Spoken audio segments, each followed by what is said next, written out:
I'd like to call the meeting of the Finance Committee to order. And the first order of business is roll call. Cowell? Here. Sack? Here. Long? Here. Taub? Here. Fleming? Here. Crawford? Here. Woodward? Nancy Quarles is absent with notice. Middleton? Here. We have a quorum. Next is the Pledge of Allegiance to the flag. I pledge allegiance to the flag of the United States of America and to the republic for which it stands, one nation, under God, indivisible, with liberty and justice for all. Thank you. Next, I need a motion to approve the minutes of the previous meeting on April 26, 2018. Oh, okay. That's why they that we're doing it now. They're ready now. Yeah. Okay. They're not in the packet. Okay. Did everybody catch that? They're not in the packet, but they're ready. Gotcha. Okay. So the motion, Cowell made it, Fleming supported it. Any discussion on the minutes? If not, all those in favor signify by saying aye. Aye. Opposed, the same. Motion carried. One thing I want to just make a note. Oh, public comment. If we were still getting our packets in the mail, this is today's packet. So be thankful that it's coming on this little machine now. So okay, next we will go to okay in the agenda. I need a motion to approve the agenda as presented. Fleming and Zach supported it. Any questions on the agenda?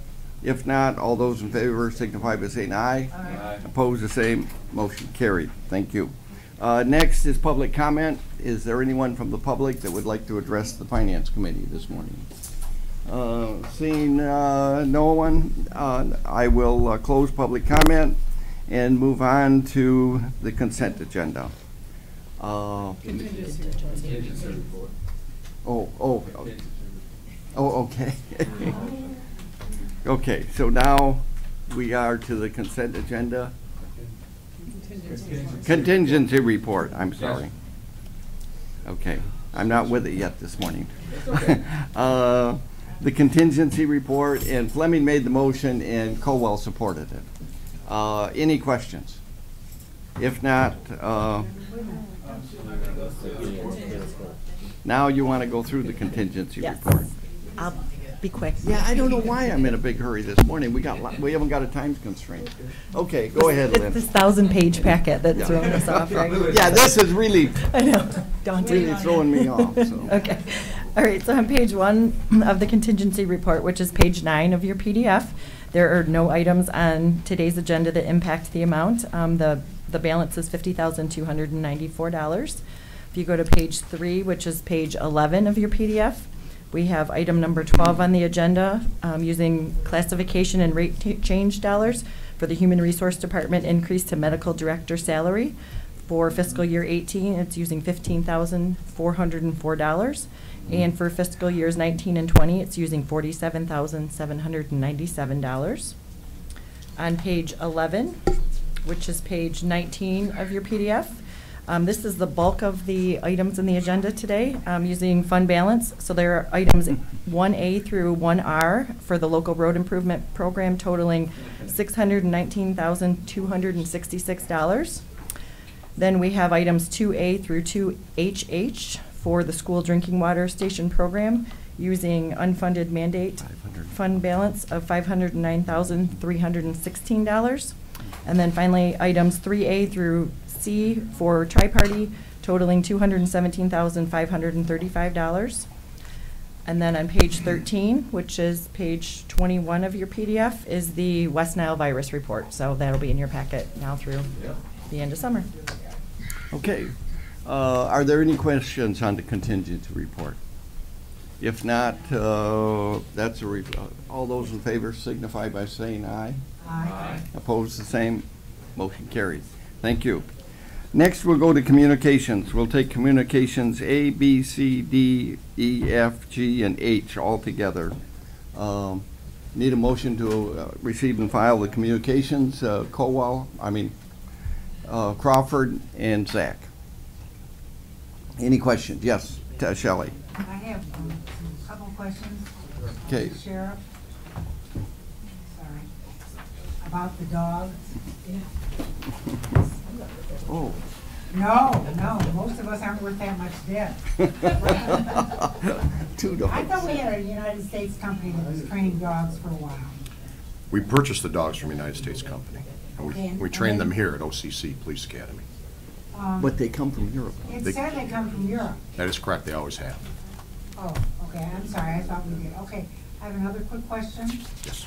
On the Alice Training Institute, I think it's wonderful. Yes. Are we doing that, is that offered to schools that are not patrolled by the sheriff's department? We don't necessarily go into areas where they have their own police department. What we do is, and we'll host the class, is other police departments bring officers in. We're gonna be 20 other people in this class from southeast Michigan and Oakland County, and then they're instructors, and they can go out and instruct in their local communities. Okay, perfect. Thank you.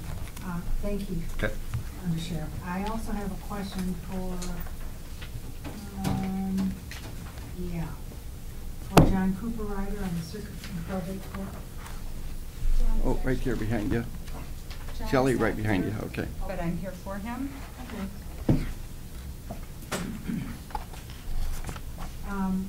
I guess my question is one that I have for, it's not just John, but it's everybody who's getting updates, and we'll have one in our board packet.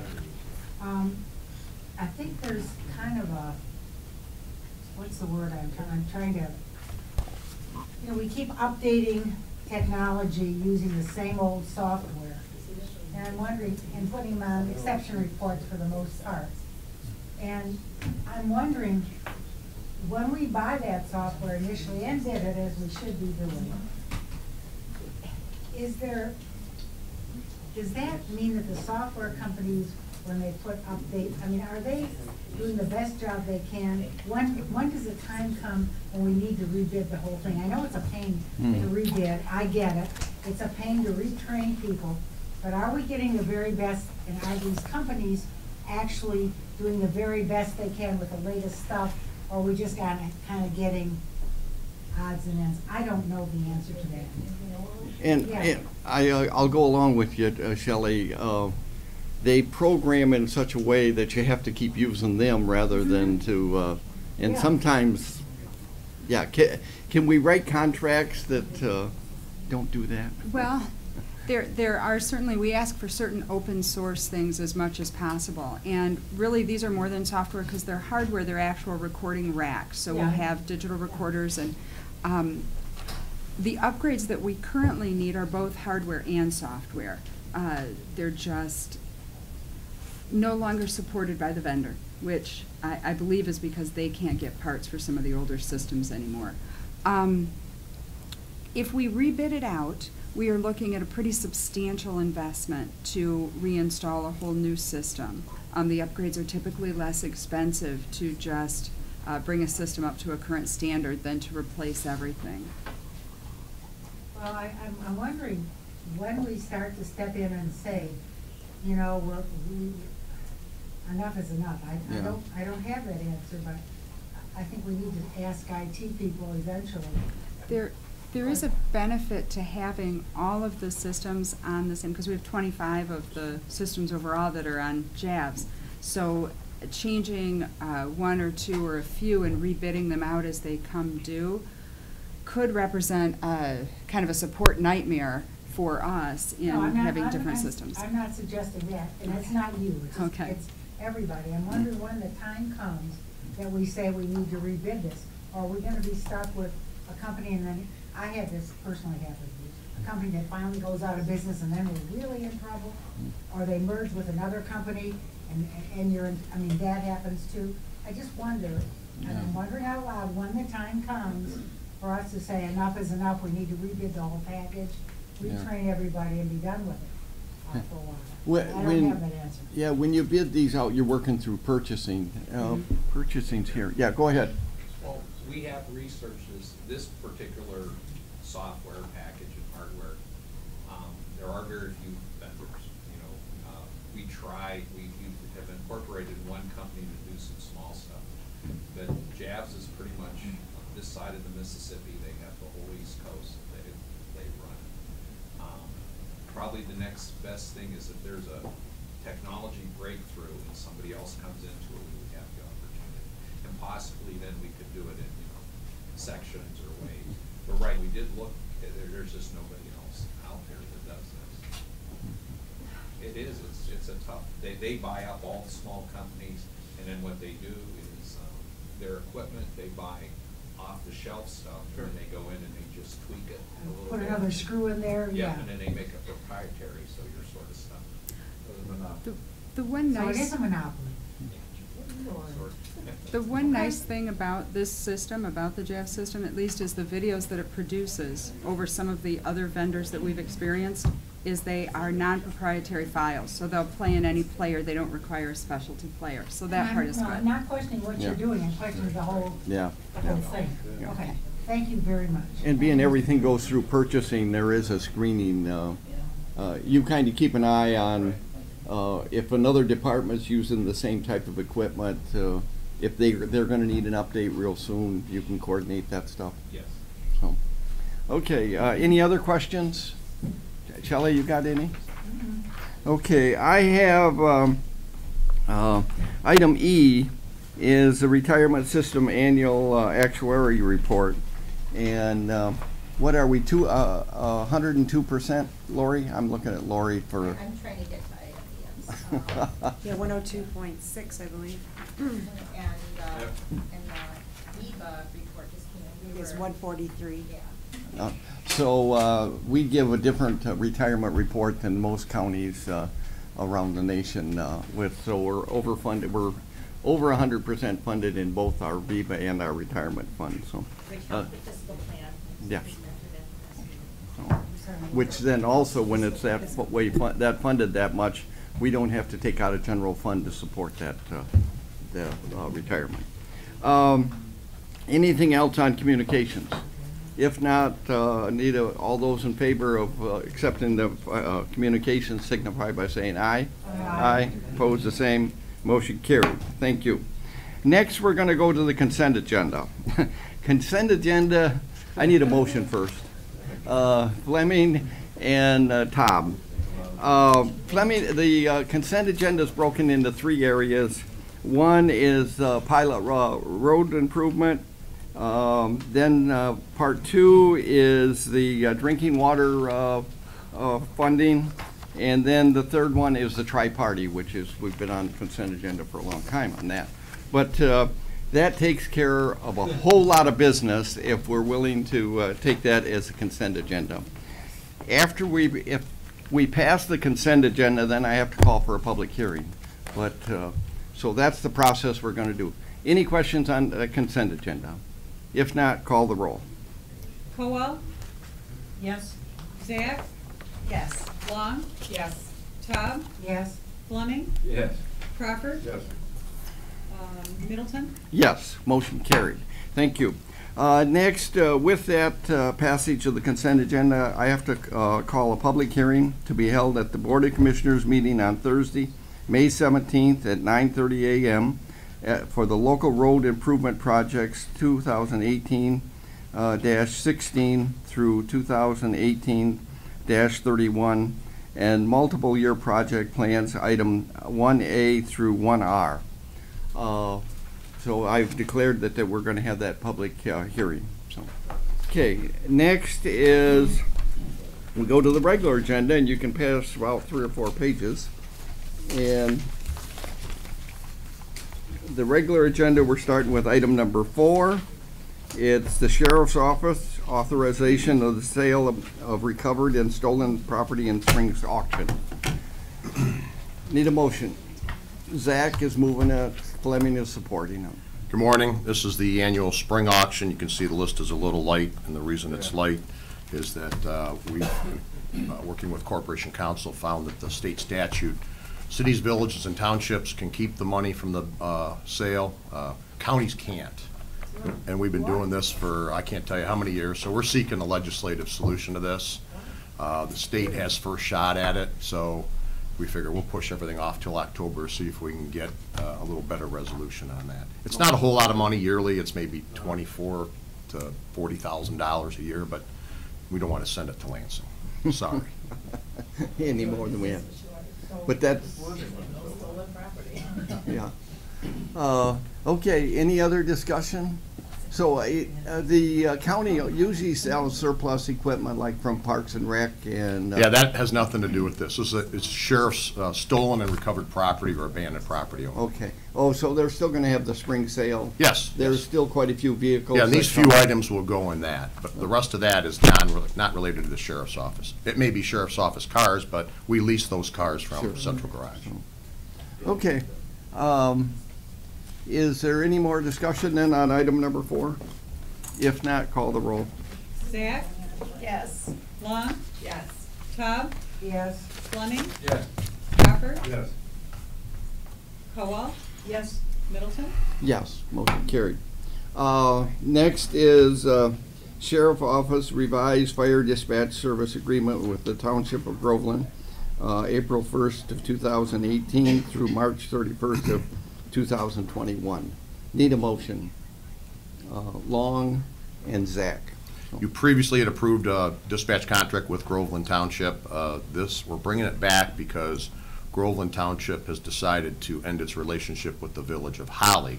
Groveland Township provides EMS services in the Village of Holly. They will no longer do that effective June 1st. So as a result, their number of calls are going to drop. So we had to readjust the contract to reflect the drop in the number of calls. Still don't know what the Village of Holly is going to do for EMS services. They're either going to have a private entity come in or maybe do something with North Oakland Fire. We're not quite sure. If Holly's numbers change, then we may come back and, we'll end up having to have a contract. We currently do police and fire dispatch in Holly. Holly has its own fire department. Okay, it's a little confusing, but Groveland has been supplying EMS services. So this just readjusts the contract for Groveland Township. Okay. Any discussion on item number 5? If not, call the roll.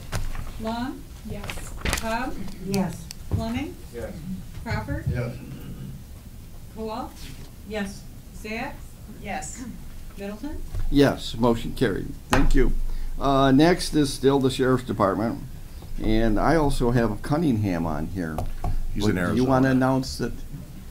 Yeah, you all know Dale's retiring June 1st. I think Shelley brought him, I wasn't here at the last caucus. I think you handled that caucus, Yeah. Shelley, if I remember right.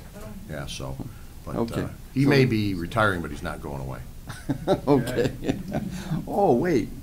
If he's not going away, I was gonna change and go back down to that inn, me and you and him wouldn't be standing around the Mostly coffee it was pot. Mr. Heber that was doing all that talking. Okay.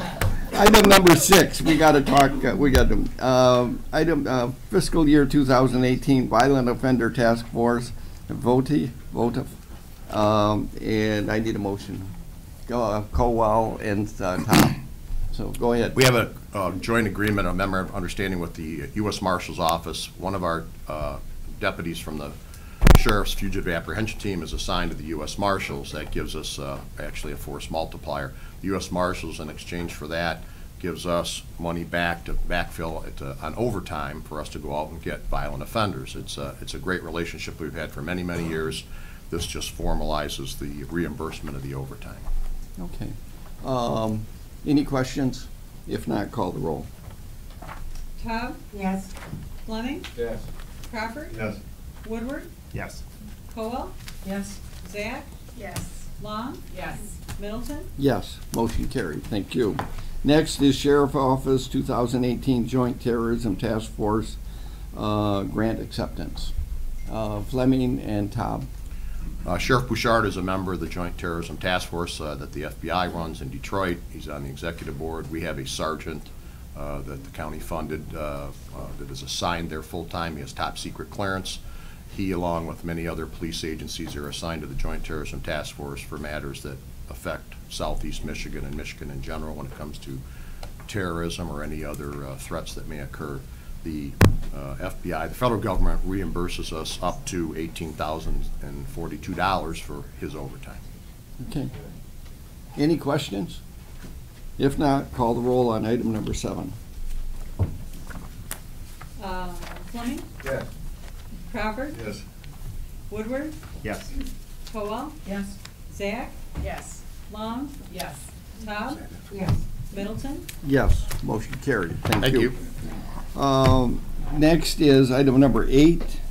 Clerk, Register of Deeds, approval of an intergovernmental agreement with the Michigan Department of Health and Human Services for the Michigan Centralized Birth Certificate System. That's a mouthful. We just call it BRS, but. I need a motion. Fleming and Woodward, go ahead. Thank you, Mr. Chair. So this is really a renewal of a program that we started in 2015. Prior to 1979, birth certificates of children that were born to unwed mothers or children that were adopted were held by the state and continue to be held by the state. So if you were born in 1977 and your parents weren't married, we don't have your, even if you were born in Oakland County, we don't have your birth certificate. And it's something that the clerks have argued and continue to argue with the state registrar about, but this allows us to access the state system and so that we can see and help our customers to tell them the state has it, or it's also a quicker avenue for us to make any changes that we need to any birth certificates. But then after 77, those... After 79, they're all here. If you were born after 79 and your parents weren't married, we have it. So the state offers 2 choices with the use of this program. You can either have partial access, which is what we have, or full access, which would allow us to actually also print those birth certificates and charge our customers, but we would have to charge what the state charges, which is, I believe, $34 for the first copy. That's more than twice what we charge. And I'm not comfortable charging 2 customers 2 different prices at the, I keep telling the state, it's a lawsuit waiting to happen. I'm not going to put us in that situation where, you know, I have 2 customers buying a birth certificate and one's paying $15 and one's paying $34. So we use the partial access. It's been greatly utilized by my staff, and so I hope that you will approve. Okay. Long and then Woodward. So Okay. just on that, Lisa, they can't get a certified copy before 1979 here at the county. They have to go to the state. Yes, if their parents weren't married or if they were adopted, yes. Okay. Yeah, and I know, it's awful, and there's legislation right now to address the issue, but again, the state is pushing back on anything that the clerks want because that's their main source of revenue. And unfortunately, they're talking about the money and not the people and how they are not giving equal treatment to So your individuals. staff has to direct them then to go to the state, but you can get a copy, but it won't be certified. We don't print anything. Okay. Oh, you don't print Right. anything because you We have to don't. charge them if you print anything. Right, Okay. so. That's just the inconvenience. I mean, it's, yes, it is. At least we can look to see, hey, the Right, state but has they wanna come in it. to get their birth But, certificate, yeah, you know? yes, Okay. and, right, yes. It's very frustrating. It's frustrating for us, but. Commissioner Woodward. Do we have a general idea of how many per year, like, would be caught in this? So anyone before 1977, like, how, Jenny. do we have a ballpark? Come on up, Jennifer. Like, are we talking 100? Are we talking 1,000? Thousands of people.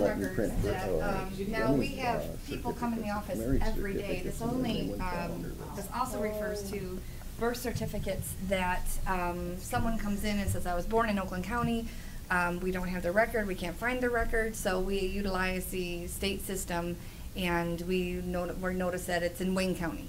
Your record's in Wayne County, or it's in Macomb County. So we're better able to direct customers to actually, So you they know, thought like, they well, were where born in they Oakland can go. County, my but parents they really were, weren't. lived in Yeah. Oakland County Got it, all their okay. lives, that we would have been born here, you know, Right. well, But do we, I maybe guess- they took a trip one day or But- something, you know, so But, our staff uses it every day. right, no, I. He meant how many customers, How like many how many customers people- like were fall into this trap before 1977 that want 79. their record?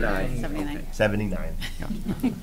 There's thousands, tens of thousands of them. I don't know how many of those actually come in and request their record on a daily basis. On a daily, or on But an there's- annual basis, do we have, I mean, we have no idea. to We know. don't track No. that information specifically. So, and I definitely understand that, and so the process is once we found, like, yep, you're held by the state, you have to then drive all the way out to Lansing to get it? Is that the? You could do it online. You can, yeah. You can do it online? You can order it online. You can order it online, and then how long does it take to get it? I mean, that's the state program. I don't think it takes super long, but it's just, I will tell you, I mean, and that's why I think it's a lawsuit waiting to happen, is that, I mean, they charge more than any other county. That is the cap of what you know, can authorize me to charge. But it, Well, I definitely, it There's seems a unfair. big It seems unfairness unfair. in I the mean, law I guess here, so the flip of it is, though, that, okay, if I'm gonna end up paying that anyway, in order for these people to get their record, they have to pay that rate no matter what. yes. Right, so. And we would, so if given we that- were to do, if we had full access, we'd be sending that money to to the Lansing. state We wouldn't to be able to do it. keeping Is that. it, would it cost us more? I mean, I understand, like, I don't like us charging different rates for any things, but I'm just from a customer service perspective, and my mom was adopted, and so, and we went through this process years ago, and we should get her passport and stuff. Like, just the pain of having to go through all, I mean, if they were here and they could just get it, I understand. I'm with you 100%. I think it's a lawsuit waiting to happen. I think it's grossly unfair. I think we should get legislative remedy. But also, on the flip side, is like someone standing there.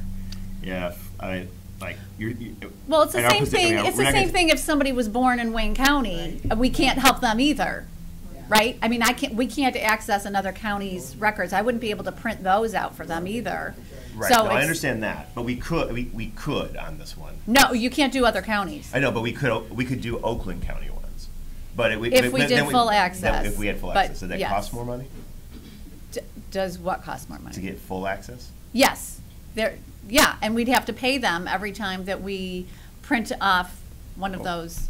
This partial doesn't cost anything, that's not costing us anything. But for full, there would be, I mean, and we, Okay. No, I hear the argument of like it's unfair to charge the extra amount. I'm just thinking like I'm standing up here. Okay, we've confirmed. Yes, you're an Oakland County resident.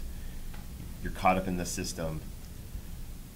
It would be incredibly frustrating to say, even if I had to pay a little bit, let me pay more because like the state is for you. I mean, I'm putting in big block letters. Call your legislator. You're being forced to pay I all know, of this. I know. Because of this. This is ridiculous. yeah. But we could It- do that. it- Absolutely, we could do that. But I mean, and then walk away with my printout certified copy at that moment versus now I have to go Yeah. online and then wait, and it basically just puts off. It's the inconvenience factor that also has a value that I'm struggling with. I understand, and I hear you, and believe me, when we started this in 2015, that was something that I weighed. Do I go with the full access or do I go with the partial? And I couldn't, if somebody wants to start a lawsuit, I just didn't want it to be here, and I wouldn't be able to defend that we're charging people two different prices. I just. With this partial, if somebody comes in and asks for their birth certificate, and they think they were born in Oakland County, and their parents weren't married, well, if their parents weren't married, they know it's at the state then. You know right away that it's at the state. Well, we would look it up to see Okay, that the and this state has it. partial agreement gives you the ability to To look. look Right, and so say, so. Before this, we didn't have that ability at all. Wow. We just, we don't have it, you know? So and that was it. now at least the customer, you're not going to be able to help them 100%, but you're going to help satisfy them to say, no, you were born in Wayne County and your parents were married, so you can go there and get your, or with this partial, you can say, no, your birth certificate is at the state and here's the address that you have to go to get your birth certificate. Yes. Okay, that's what the partial gives us. is that you can tell them for sure that that's where they have to go. We can tell them for sure, absolutely. So we can look to see where it is. And again, if there are changes, which sometimes happens, that changes need to be made on a lot, on birth certificates, this makes it much easier for my staff to be able to do that. Oh. A much faster Shelley, process you for got that. Can people call you and ask, or do they have to come in? They have to They have to come in, because you have to prove that you're on that birth certificate. That's not a public document. Yes, you have to have state ID in order to obtain any information on a birth record. You have to be a named person on the record. Okay. You don't, what about No. mailing in your information? Could you do that? They can, as long as they submit a copy of their driver's license or state ID, yes. Okay, thank you. Mr. All right. Okay. All right. Chris did his research, as wonderful as he is. So, processing time is 1 to 2 business days for a UPS overnight delivery request, and 2 weeks for a regular online request, plus mail time back to the customer. A $12 rush fee will be charged for each online order, in addition to Vital Check's $11.50 credit card handling charge. That's on Okay. top of the 34 for the Okay. So, Mr. Chairman, if I may. Yes, go ahead. Okay. I completely agree. It's unfair the state charges more, but then people are going to be paying $50 and more dollars. Maybe, yeah. Well, I would definitely be the person putting the rush order on if I because I would have waited to the last day before the cruise. Wayne County charges an arm and a leg. Right. No, I'm just saying. So I guess, yeah. All right. I'm struggling. I mean, everything that our Okay. clerk. is Really, like- our question is to continue this partial, and I think we're all in agreement of that one. So let's move on from that. Go ahead. You got I want one more full. question.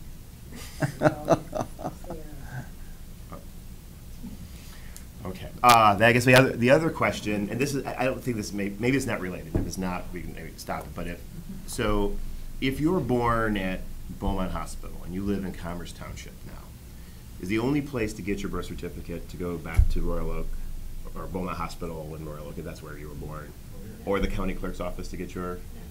Well, you can always get it from the state as well. So You could we get it from have, the we, Oakland County, Oakland and Macomb are the only 2 counties that also have, right, that have a local registrar? Wayne does. And Wayne.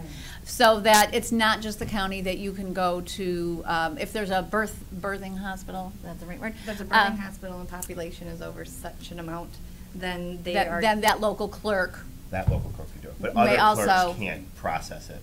Only the ones where the hospital is with the other side. correct. And not all municipalities that have that ability are utilizing it. So we handle. There are 6 in Oakland County. Local registrars. So you can go On top to of- you can go to the city level, you can go to the county level, or you can go to the state level, and every one of them charges different fee structure. So you can shop around if.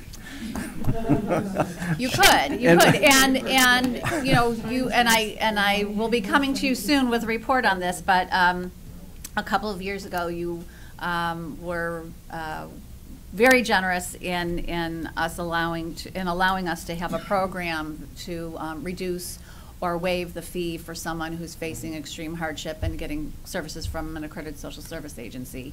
And so I do owe you a report, because that was in the resolution, Yeah. and I will be bringing you one. It has been a tremendous program.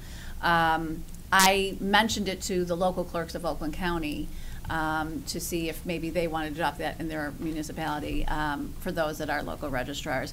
Only one of them came up to me and asked me about the program. And when she presented it to her board, they said no. So we are the only ones that have that in this county. I'm not going to say more about it because I'll do it when my, Okay, but so, it's. thank you. So, Okay, any other questions on item number 8? If not, call the roll. Crawford, Yes.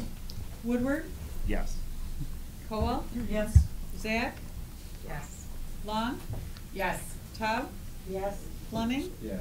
Middleton. Yes, motion carried. Thank thank you. you. Next is the Treasurer's Office resolution to borrow against delinquent 2017 real estate property tax. Need a motion. Fleming and Woodward. So, go ahead, Andy. Thank you. Good morning, Chairman, members of the committee. I want to start by introducing a new intern in our office, Her name is Na Hon. She is a graduate of Oakland University, and hope the commissioners will join me in welcoming her to fun experience in county government. Okay, good. Welcome. Yeah. Thank you very much. Thank you, Na.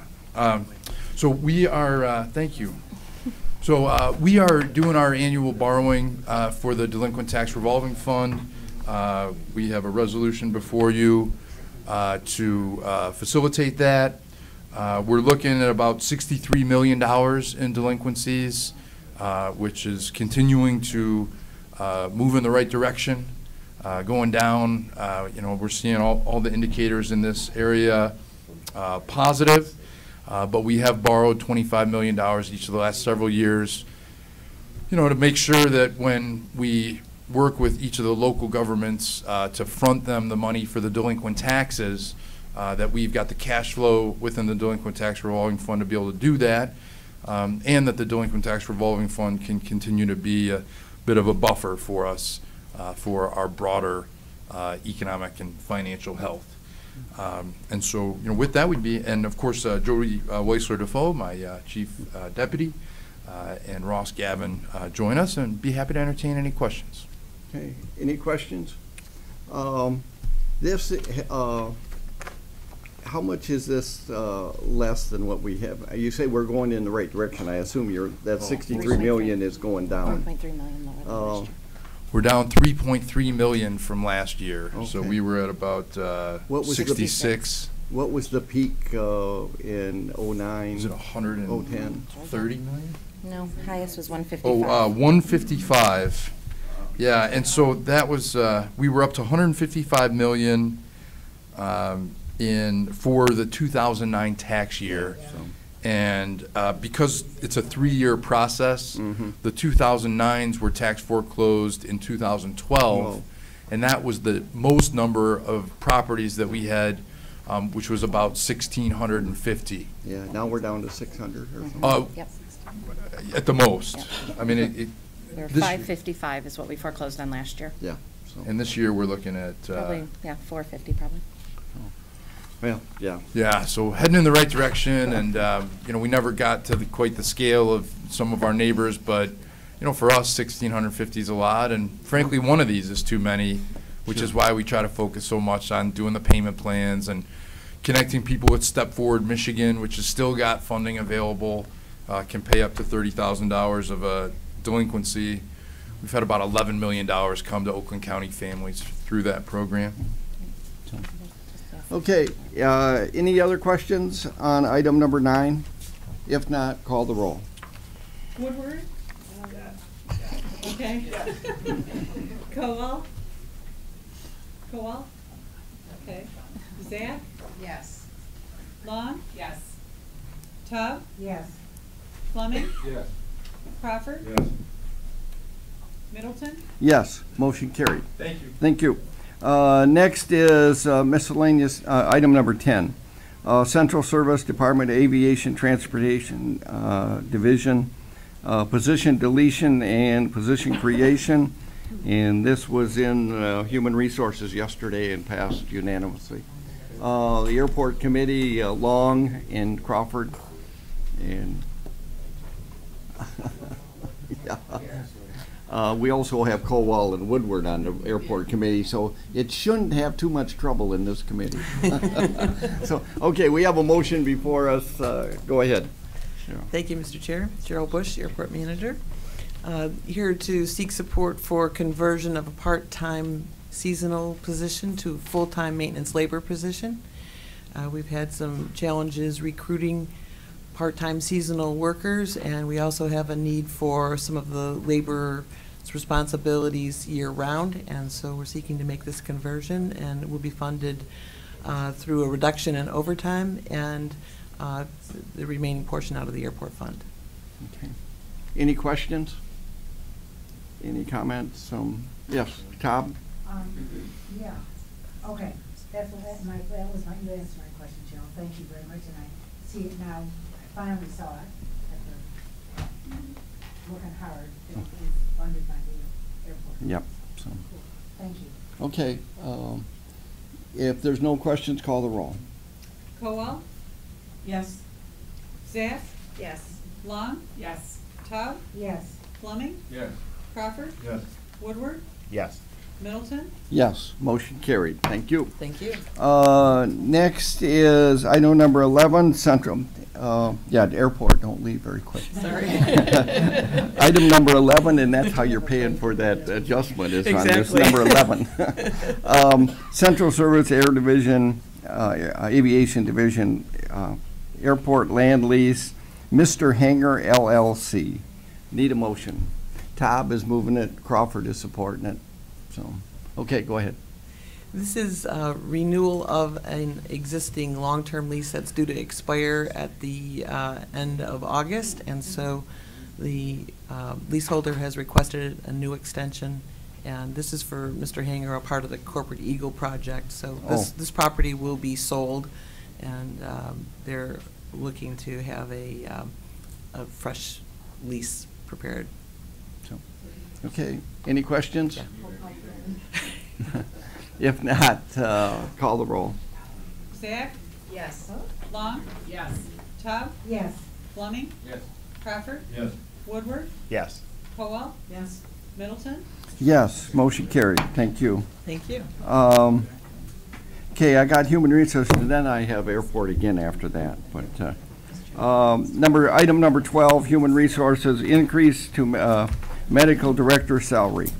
And this has been to I need a motion for Long and Zach.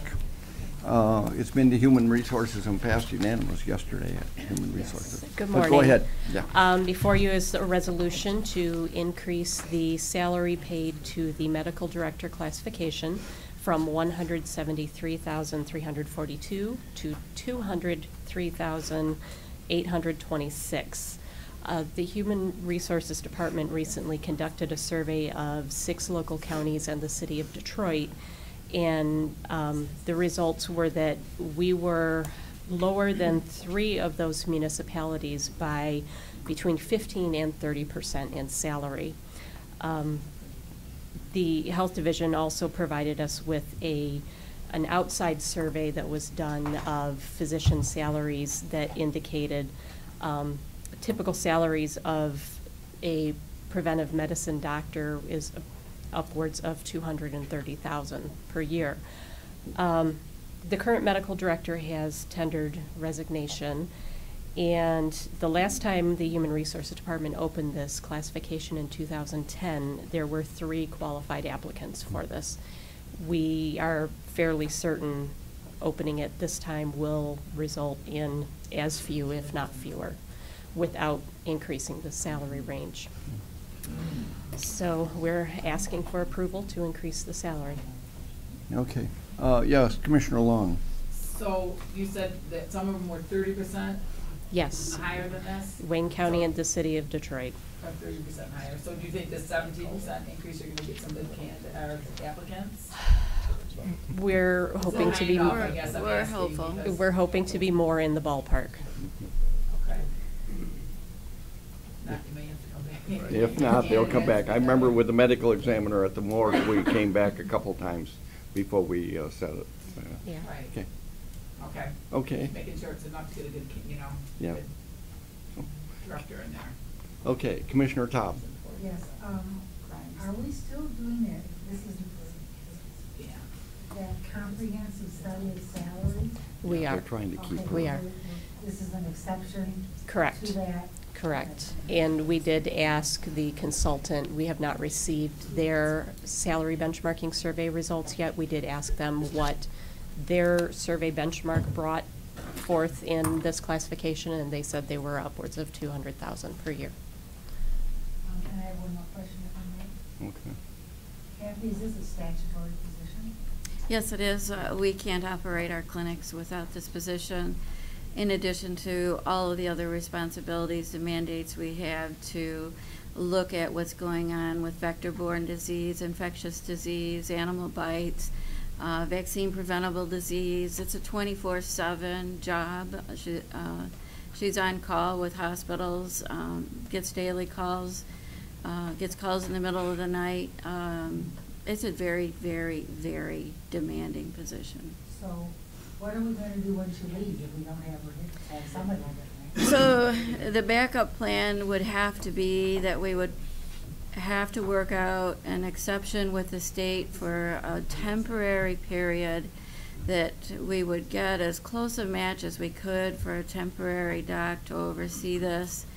I, at the moment, don't have an idea where that doc would come from. We have done this once before, and we got a doc that did not have these qualifications.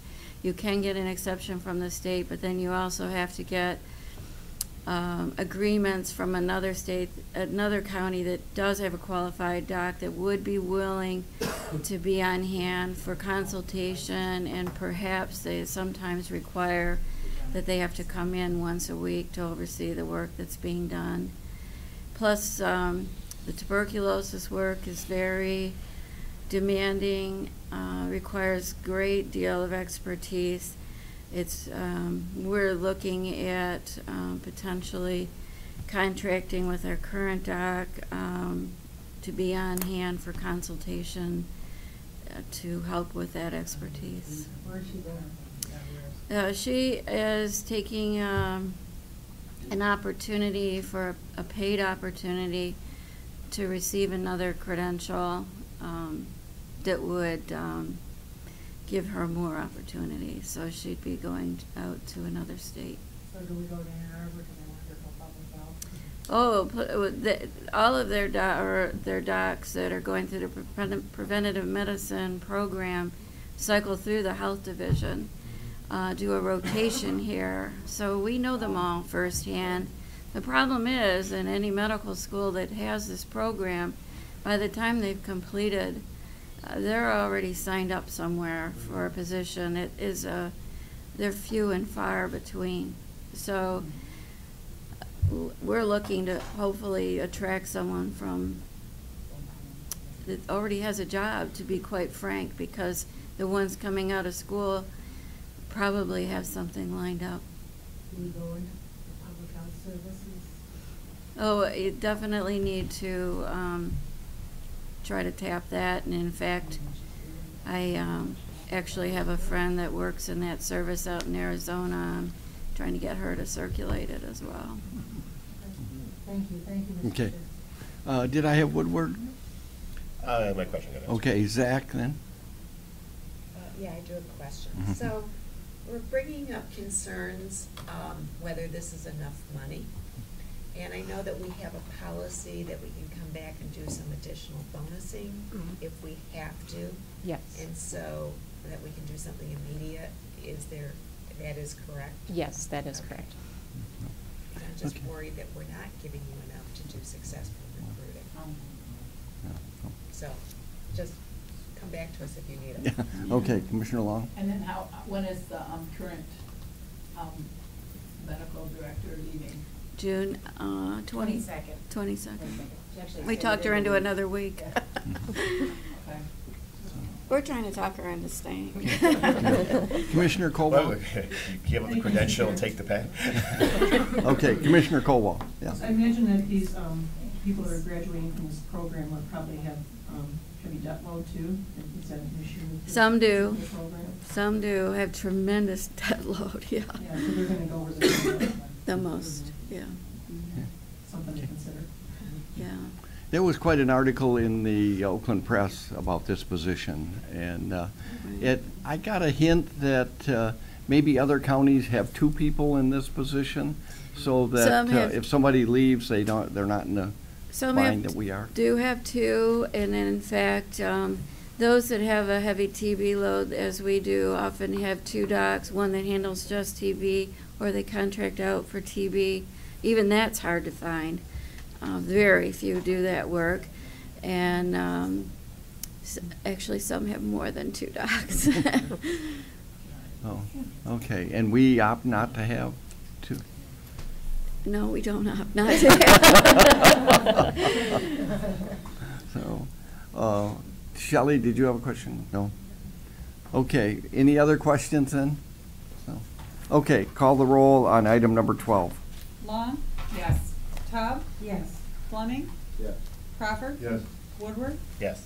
Caldwell? Yes. Zach? Yes. Middleton? Yes, motion carried. Thank you. Thank you. Next, I have Department of Facilities Management, Oakland County International Airport. Recommendation to grant an easement for underground gas service and consumer energy company to tax parcel, basically the airport.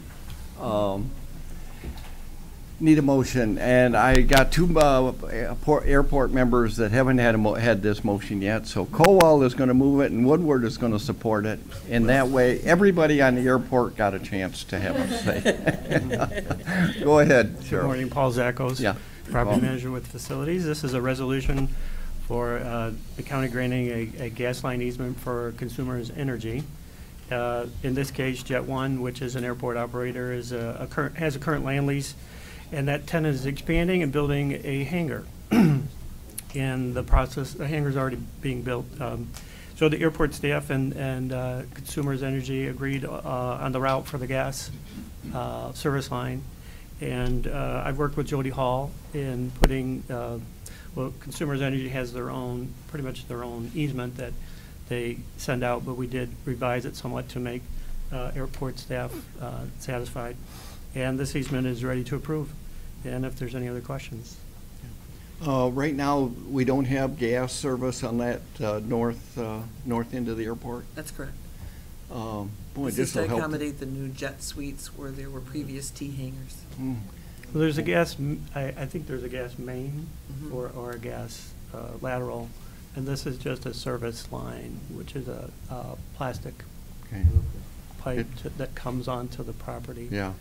To the building. It saved the owner or the renters there a lot of money if they're buying propane now and going to be able to go into gas. Well, it's a new building, so there's no service at all. Okay. But okay. Any questions? If not, call the roll on item number 13. Taub? Yes. Fleming? Yes. Crawford? Yes. Woodward? Yes. Caldwell? Yes. Zach? Yes. Long? Yes. Middleton? Yes, motion carried. Thank you. Thank you. Next is 14, Facilities Management and Operations Courthouse Coil Valve Replacement Project. Need a motion. Fleming is moving it, Zach is supporting it. So. Go ahead. Good morning. This project has been approved of our capital budget for 2018. We want to seek an approval to award a contract with Limbach Company for $125,000 with contingency to do infrastructure upgrades to units 18, 19, and 20 here at the courthouse. Okay. I have a memo that it passed planning and building unanimously when it was up last week. So, any questions? Yes, Tom. Well, my main complaint about this room, now it's cool. The other day, we would take our clothes off. The auditorium on Saturday was stifling. No one missed anything. No. Yeah, it was awful. No, we were taking our jackets off. Yeah, I didn't say. Why can't we, I'm gonna vote on this, but I'd like to have the air conditioning and the heating in this room be consistent as well as in the auditorium. It's terrible. Terrible. That's my complaint. You are correct. This facility is very old, 58 years old in some parts of the equipment, and that's some of the processes that we're going through, is to upgrade this equipment so we have better control of certain areas of the building. But what about this particular room and the auditorium? We just spent millions of dollars digging this whole place up not too long ago with a massive hole in the ground for a new chiller. Now it's cool in here. It's nice. But the other afternoon, it was so hot, we were burning up. Why don't we have control over some thermostats or something in this room? Well, we do have control over the Pull your mic system. up a little closer, Gary. We do have control over the system. One of the things that we do with this room and the auditorium when we know that there's a meeting scheduled is we start either cooling down or heating up, depending on what time of year it is, prior to the meeting, about a half hour prior to the meeting. Admittedly, sometimes the work orders don't get responded to as quickly as they should, and so the rooms start getting too cold or too hot by the time that the meetings actually start. So we will do a better job of that. There is a building management system, building automation system that's being put in campus-wide. It's a multi-year process because of the fact that it costs around $4 or $5 million altogether. That will also give us better control over the zones that we're controlling. So I expect that this problem will slowly go away. Well, I hope I'm here to see it go away. Thank you. Okay, any other questions? If not, call the roll on item number 14. Fleming, Yes. Crawford. Yes. Woodward, Yes. Cowell, Yes.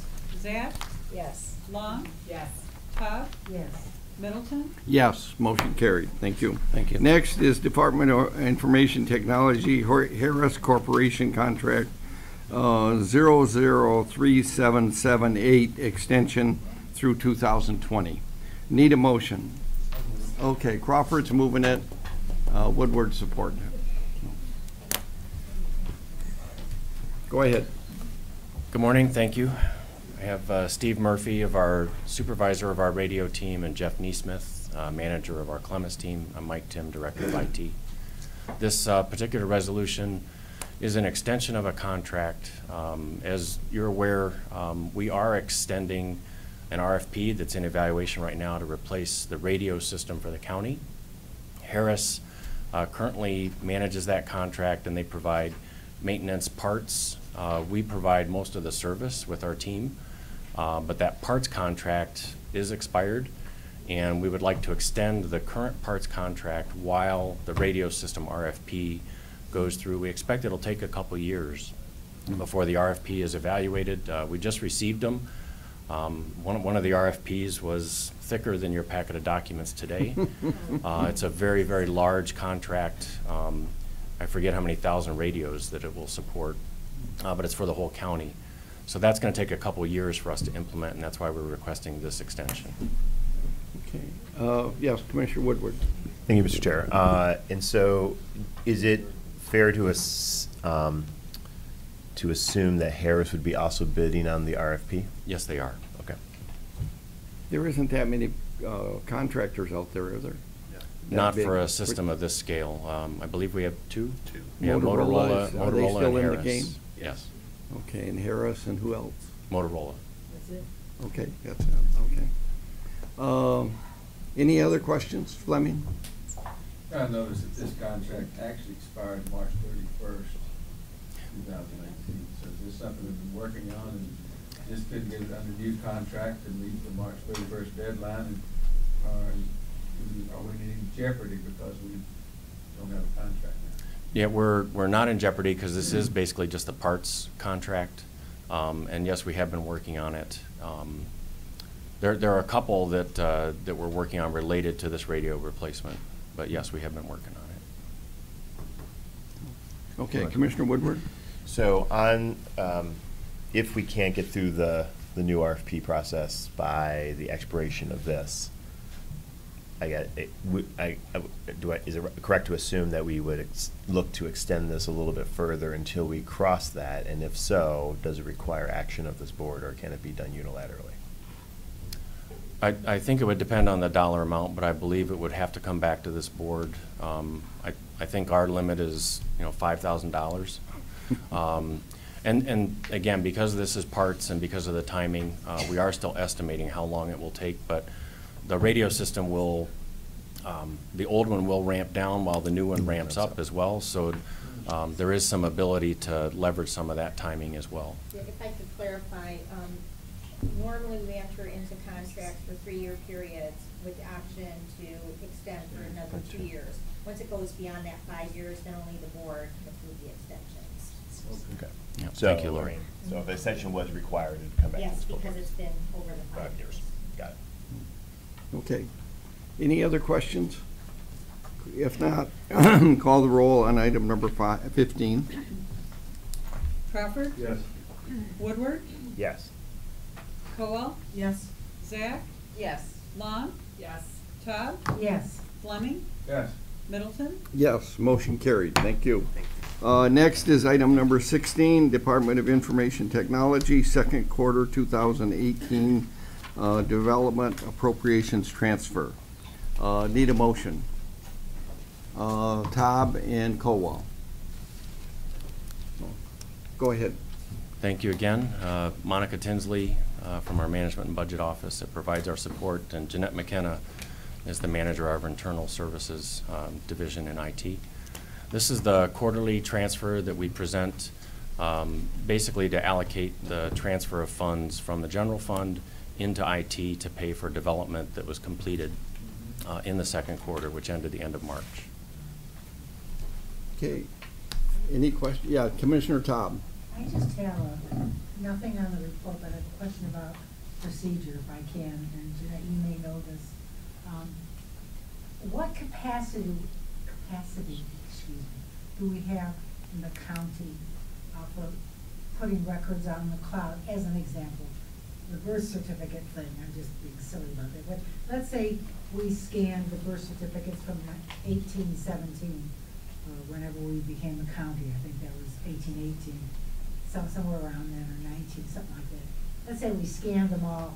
Could we then have somebody come through who wants to know when great-great-great-grandpa was born, access that, or don't we have that capacity? We actually do have a project that was presented to the board. It was called the Imaging Project a couple of years ago. We're using a technology called Laserfiche. They're a leader vendor that provides that scanning technology. We're implementing that with court records, circuit, district, probate court, family court, and that's the major set of records right now. The clerk is also part of that. I don't know if we're doing birth certificates, but there are separate defined, right. Yeah. There are some separate defined scopes that we're using, but that technology is certainly available. So conceivably, someone could go online, I'm just giving a scenario, could go online and get great-great-great-grandpa's birth certificate, maybe be charged a fee, I get that, but they wouldn't have to FOIA it and wait for all that stuff to happen, right? I'm just asking a question. We can certainly store those records. The things that we have to be a little careful about is who's allowed access to certain records. We still have to comply with CJIS and PCI and HIPAA and all of that. Okay, I got that. But So anything that is public now, isn't correct.